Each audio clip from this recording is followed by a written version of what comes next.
Assalamualaikum warahmatullahi wabarakatuh.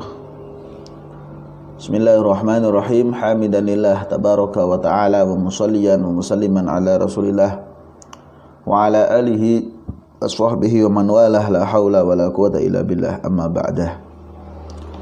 Ziyadatul muhtaramin, hadirin wal hadirat, hafizakumullah. Melanjutkan kajian kita bab ke-32, dosa besar selanjutnya, yakni menerima suap. Ya, sebagaimana firman Allah dalam surat Al-Baqarah, wala ta'kulu amwalakum bainakum bil batil. Dan janganlah sebagian kamu memakan harta sebagian yang lain di antara kamu dengan jalan yang batil. Wa tudlu biha ilal hukam. Dan janganlah kamu membawa harta kepada hakim. Litakulu fariqon min amwalin nas, supaya kamu dapat memakan sebagian daripada harta benda orang lain itu, bil ismi wa antum ta'lamun, dengan jalan dosa padahal kamu tahu.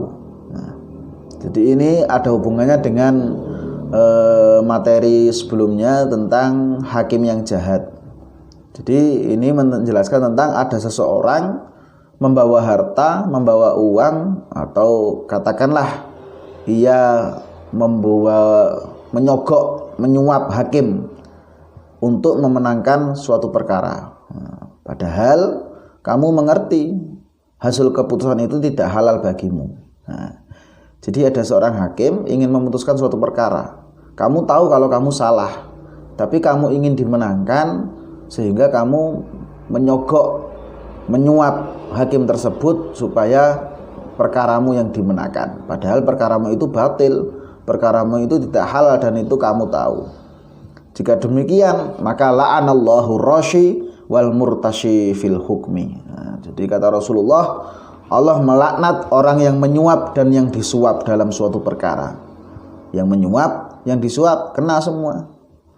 Bahasanya Rasul adalah la'anallah, Allah akan melaknat. Sering kami sampaikan, jadi kata-kata laknat itu sudah kata-kata yang paling dalam tanda kutip jahat, dalam tanda kutip dahsyat sekali itu.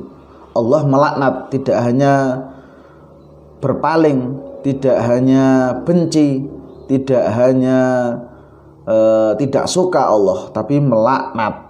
Jadi laknat itu hukumannya adalah selain terlepas dari rahman-rahminya Allah, akan mendapatkan sisa yang sangat pedih. Jadi para ulama berpendapat, jadi ar-rashi di sini maknanya adalah orang yang menyuap, murtashi adalah orang yang disuap. Maksudnya menyuap itu adalah ketika ada seseorang memberikan sesuatu kepada hakim supaya kasusnya itu dimenangkan, padahal seharusnya dia kalah atau itu sesuatu yang tidak halal. Tapi jika ia memberikan uang suap dengan maksud untuk memperoleh haknya atau menolak kezaliman terhadap dirinya, maka ia tidak termasuk orang yang terlaknat. Jadi begini, ketika dia itu benar, dan memang dia itu benar berdasarkan syariat, namun dia dizalimi oleh orang lain, hakim itu juga tidak bisa dipertanggungjawabkan keadilannya. Maka uang yang kita berikan supaya kita tidak dizolimi, supaya kita memperoleh hak kita, atau bahkan kita memperjuangkan hak orang lain, maka itu diperbolehkan. Itu bukan namanya menyuap. Sama halnya dengan contoh ketika kita menginginkan suatu pekerjaan.